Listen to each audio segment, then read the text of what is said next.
Okay, here we are. Next stop, we are at a bridge over the Marengo River on Forest Road 198 or Wisco Road.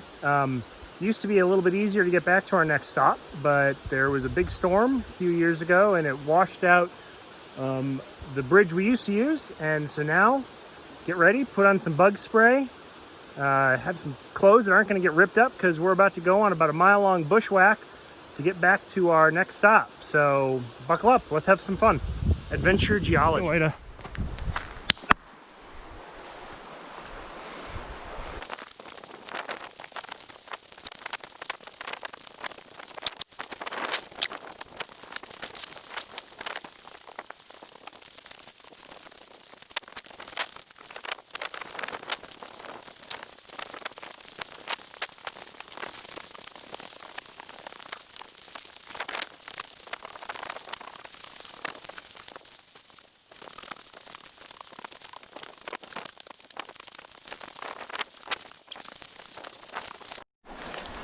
So here we have our first, it's a bonus stop, and there's the bridge that we used to use, except it's not where it used to be.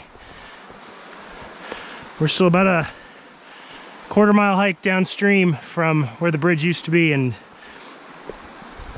you can see the power of the storm that moved this not at all insubstantial bridge. So the power of Mother Nature. It's time to continue our bushwhack on to our site of the day.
Show off.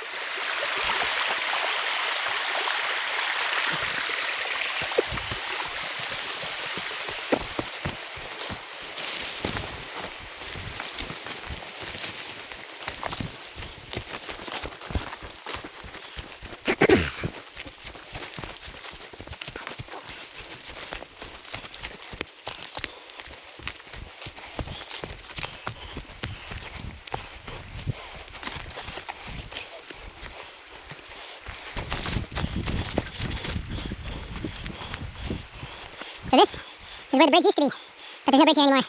Goodbye bridge, it's downstream now. Alright, we're off.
What's that ahead? Rocks. I see rocks. Woohoo, we made it to rocks. That's a nice Christmas tree.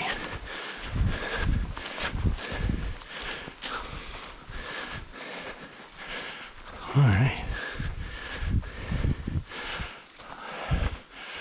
Oh, we made it. We made it. We made it. Huh.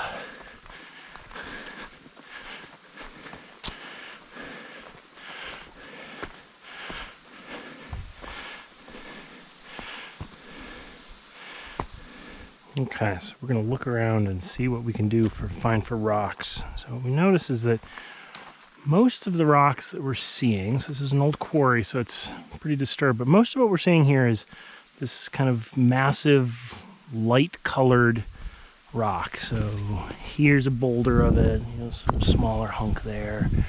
There we are. Let's look around and see if we see anything different. Here's something similar. Notice there's some layers that are present in that particular piece. Looking around, looking around.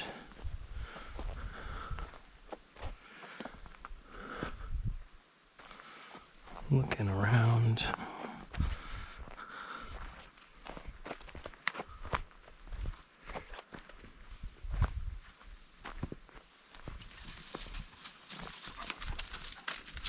Let's see here. All right. Let's take a look at this hunk of rock right here.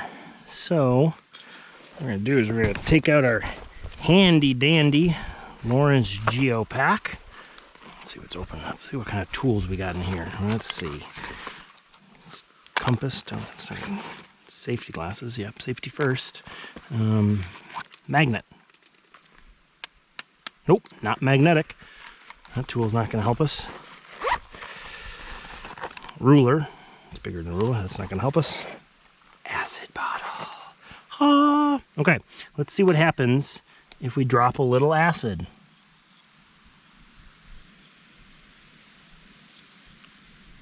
Nothing. That was boring. Okay, let's try something different. Let's take our rock hammer.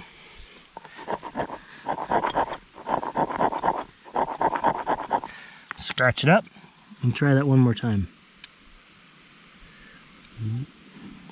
Fizz. Can you all see the fizzing? Let's do it a little more time. Okay, so this is a really good indicator of what mineral makes up these rocks. So we saw down here that when we put the acid on the rock without doing anything to it, it did nothing. Okay, had it reacted, that would have been a really strong indicator that the mineral that we're looking at here would be calcite. However, once the mineral is scratched, which greatly increases the surface area to react with the acid, then we get the effervescence, we get the bubbles, which are little carbon dioxide bubbles. So that tells us that this is a carbonate rock made up of carbonate mineral, and the mineral that reacts only when scratched is, the most abundant one anyway, is the mineral dolomite. So dolomite is the calcium magnesium carbonate, 1 calcium, 1 magnesium, and 2 carbonates. The structure of that, you might recall, is a layer of carbonates. Above that is a layer of calcium ions, and then a layer of carbonates, and then magnesiums, and then carbonates, and then calciums, and then carbonates, and then magnesiums, and so on and so forth. So that is this, this rock. So this rock is made up of the mineral dolomite, which it makes it the rock Dolostone. Sometimes the rock is also just referred to as dolomite. So this is the rock dolomite. So it's a dolomitic rock. Now you'll notice that this rock is much more crystalline, much harder than any of the dolomites that you might have seen, say, in an intro geo class. So this has actually been marbleized. So this is actually a marble quarry. So this is a metamorphosed dolostone, or a marble. Sometimes a magnesium-rich marble is sometimes called a dirty marble because it's just got a little bit darker color. Not exactly Michelangelo quality marble, but this is the Bad River Dolostone, or the Bad River Dolomite. And we can look around a little bit more to see if we can see any other clues about what we might learn about this rock. So let's put our tools back And oh, wait a minute. Let's look at this. Let's look more closely at this. If you notice here, these layers are kind of straight, and then they kind of have these mounds. So straight layer and then mound like that. Let's look around and see if we see any more of that. Interesting. That's an interesting sedimentary feature. Ooh, this boulder has a really nice one right here. It's in my shadow right now. It's kind of covered up by some alteration, some weathering. So this is upside down. You see once again this mound structure. Okay. And once you actually start seeing those, you start to notice that there's these kinds of lines all over the place, both in big rocks.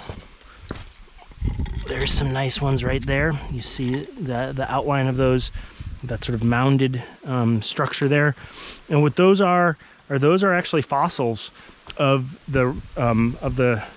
stromatolites. So those are stromatolite fossils, and these are old rocks. The Bad River Dolostone is something on the order of about 2.2 or 2.4 billion years old. And that makes these, these are pretty old critters that were making these. So the cyanobacteria were likely caused by the stromatolites were likely formed by cyanobacteria mats that collected debris that fell down onto them and formed these stromatolite layers. We'll talk more about stromatolites later. Okay, so what we're looking at here is a Dolostone marbleized old rocks. These are Precambrian, old Paleoproterozoic rocks, and yeah, pretty cool. I did the Geo Adventure Dog. All right. Okay, so we've identified the Dolostone, the Bad River Dolostone. Now we have to try to see. So Professor Knudsen said that there was more than one rock type here. Let's look around and see what else we can see. It's all looking kind of variations of the same.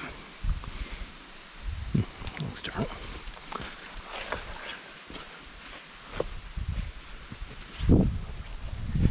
That's a nice. So there's a white rock. That looks quite different.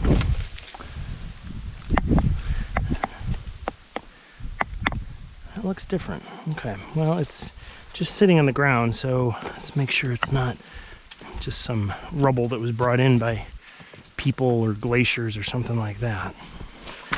Here's all back to sort of the whitish stuff. There's more of that dark stuff. Oh. What have we here? More dark stuff.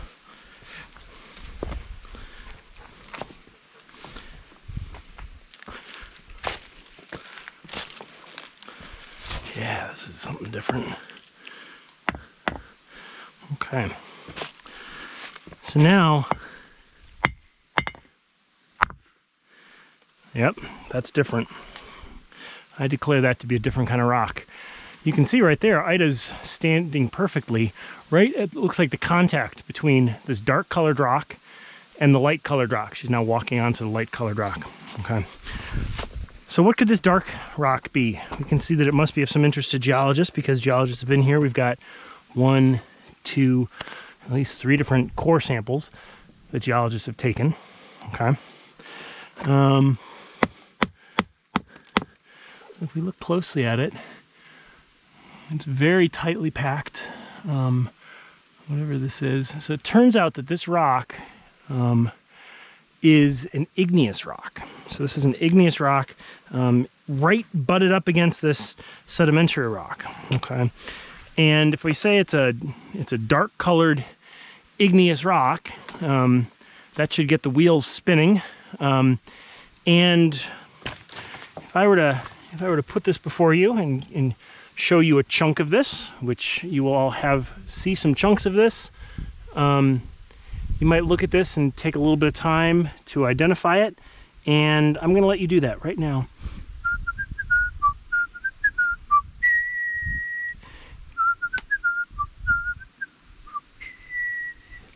All right, I hope you've all identified the rock by now. What are your best guesses as for what this rock is? Shale! No, it's not shale, because we said this is an igneous rock. So a shale could be a dark colored sedimentary rock you might see. So anybody else? How about any other hypotheses for what this rock might be? Is it basalt? Yeah, basalt is actually a really good guess for what this rock is. And the composition of this rock and the crystal size, you notice as you look, you really can barely see any crystals, maybe a few that are a little bit shiny in the sunlight.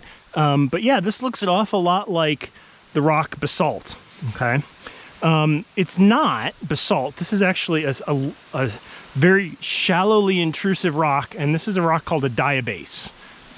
D-I-A-B-A-S-E. And so diabase is basically basalt, but it didn't quite get all the way to the surface and to come out as a lava flow, okay? And so here we have a chunk of a nice swath of diabase. Now, let's go back. Let's step back a little bit. And let's look at the orientation of these rocks, okay? If you look at the orientation of the contact between these rocks, you'll notice that it's nearly vertical, okay? Which might lead you to call this a diabase dike, okay? So a dike is a intrusive igneous body that runs roughly vertical, okay? But if we step back and if we think a little bit more about what's happened to all of the rocks around here, you'll recall from looking at what we saw at the Copper Falls, that those are the youngest rocks, and those have all been tilted onto their side to nearly vertical. So they're dipping at something approaching 90 degrees, which is also what we see here. And that makes it so this, what is now largely vertical, would at one time have been horizontal. So when this diabase was intruded here, it would have been horizontal, which would make this a sill. So we will refer to this lovingly as the diabase sill. All right.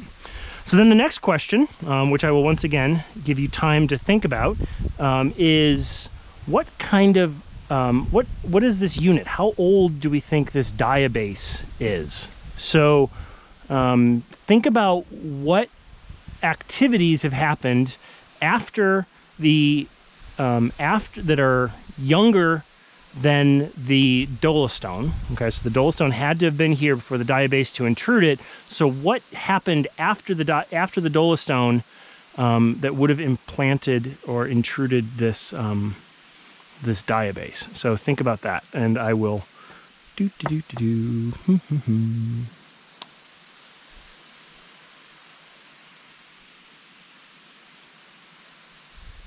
Okay. If you guessed the Mid-Continent Rift, you're right. Good job.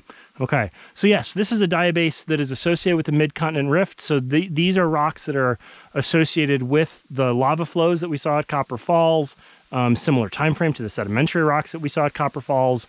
And these are intrusive bodies of the Mid-Continent Rift, just like the Melon Gabbro that we saw. But the Melon Gabbro would have been intruded much deeper and cooled much more slowly, allowing the large crystals of the melon black granite or the Melon Gabbro. This is much shallower. Okay, so yes, so what we have here is a cool story of the diabase sill intruding into the significantly older Bad River Dolostone. One of the things that I find just so remarkable here is that both of these rocks date to the Precambrian. So in our mind, it's very easy to lump them together. Okay, but what's important to remember is that the Mid-Continent Rift occurred just 1.1 billion years ago. The Bad River Dolostone occurred over 2 billion years ago. So these rocks, these Bad River Dolostone, these were over 1 billion years old. So they were actually older than these rocks are today. So the diabase right now is younger than the Bad River Dolostone was when the diabase intruded into it. Okay, so when you think about that, it helps you just sort of put into context the geologic time frames that we're dealing with here. Okay, So now, what happens when a bad river dolostone is just sitting there and it is intruded by this hot diabase? Well, that's a really interesting question. I'm glad you asked. So we'll get back to that later in the term. Okay, and we'll look at that a little bit more later. Okay, have fun. Okay, I hope you guys enjoyed this stop at the Bad River Dolostone. It's time to pack up and head out. I'm going to collect a few samples to bring back, carry in my backpack, because what could be more fun than bushwhacking with a backpack full of rocks? Why not? Anyway, that's that, and on to our next stop.